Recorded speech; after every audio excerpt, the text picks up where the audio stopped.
歡迎大家收聽 ePrice Hong Kong 嘅 channel， 我哋一齊嚟睇下呢兩日嘅科技新聞。OPPO Reno 13F 香港發佈，賣價2000宗，最強 AI 平機，三重防水防塵加5800大電，性價比超高。OPPO 早前推出嘅 Find N5 摺機，因為佢超薄、超大電嘅設計，吸引到唔少人嘅眼球。而今日佢哋再宣布推出兩部新機，打入平價市場，分別係 Reno 13F 同埋 A5 Pro， 希望可以喺眾多嘅平價新機入面佔一席位。今集我哋首先會集中講下 Reno 13F， 佢集合咗先進 AI 技術、強勁性能以及耐用設計於一身，成為性價比手機之選。想知道詳情，咁就要繼續聽落去啦。輕薄時尚設計，防水耐用兼備。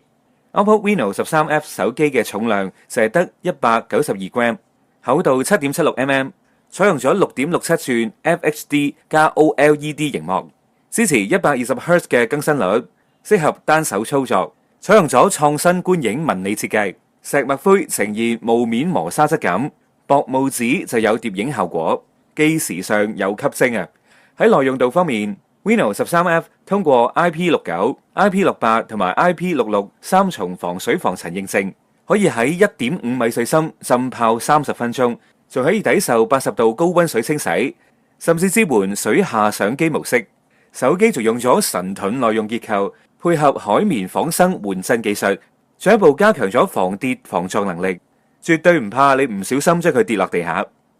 OPPO Reno 13F 硬件規格加 AI 相機功能。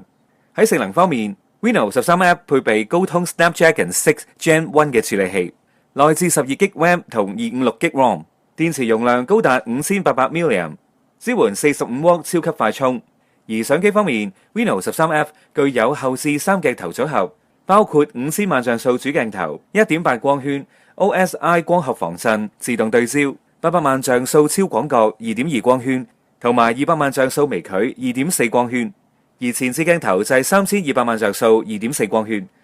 同一時間 Reno 13F 嘅 AI 影像技術亦都係手機嘅賣點之一。佢配備咗以下嘅功能：第一 ，AI Live Photo 將相片變成動態回憶，就可以輕鬆 share 俾 iPhone 或者係其他嘅裝置，記錄生活更加生動。第二 ，AI 超高解析度提升低質相片嘅清晰度，就算放大或者剪裁都唔會失真，細節保留得宜。第三，AI 去反射去模糊，幫你去除玻璃反光同運動模糊，影出更加清晰嘅相片。第四 ，AI 動態生成，將靜態相片變成動態影片，創意無限，適合中意玩社交媒體嘅你啊。Reno 13F 仲內置咗更加多嘅 AI 功能，除咗喺影像技術方面用到 AI， 佢仲有更加多嘅 AI 功能，能夠幫助用家處理日常生活同埋工作，包括熒幕翻譯、實時翻譯多種語言文字、旅行或者係睇外文網頁超方便啊！仲有就係 AI 文字生成同埋文章摘要，能夠快速咁潤色文字或者係總結長篇內容，令到你寫作嘅效率大幅提升。最後仲有語音錄音摘要，能夠幫用家自動整理會議或者係講課重點，幫你節省時間。OPPO Reno 13F 香港嘅賣價同埋上市資訊。喺價格方面，Reno 13F 香港嘅建議零售價係2599港元，淨得 12GB 加 256GB 一個容量版本。手機喺2025年4月16號已經喺各大嘅零售商同埋電信商正式開賣。顏色選擇有石墨灰同薄霧紙，現時仲未有公開嘅特別優惠，但係以呢一個價錢同埋配置，性價比咧算係好高噶啦。唔知道網友對呢一部新機又有冇興趣呢？我哋再嚟睇下另一則嘅新聞。Moto Edge 60宣傳圖曝光，多色機身用唔同物料。Moto 近日爆料頻頻，繼旗艦摺機 Razr 60 Ultra 接連被爆完整規格同埋宣傳圖之後，爆料人 Evan Blass 再次出品 Edge 60中階機宣傳圖，同樣大玩機身材料，仲同時具備咗 MIL STD 810H 軍規認證。Moto Edge 60將會採用聯發科天璣7300，比 Edge 60 Fusion 嘅天璣7400舊咗一代，搭配最高 12GB 嘅記憶體，支援 12GB 虛擬記憶體，儲存容量最高 512GB， 6.7寸嘅 POLED 熒幕，解析度係2712×1220，支援 120Hz 嘅更新率，並且依然採用雙曲面設計。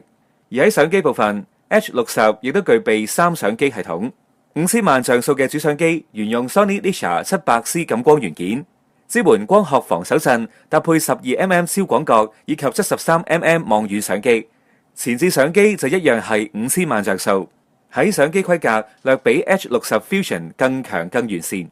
Moto H60 嘅外觀依然係近年 H 系列嘅設計風格，亦都有喺顏色同埋材質上面下功夫。宣傳圖出現嘅兩種顏色，深藍色機身將會採用布面材質，抹茶綠就係橫紋類皮革，而且亦都同前一代一樣支援防水防塵，亦都通過 MIL STD 810H 嘅軍規認證。Moto H60 將會內建5200 mAh 容量嘅電池，支援68瓦快充，並且標準附贈68瓦嘅插電器，預載 Android 15系統，具備安全隱私中心、家庭空間，並且能夠同電腦聯動使用。但可惜 Motorola 似乎並冇打算提供更新保證。今集嘅 ePrice 新聞就嚟到呢度，我哋再會。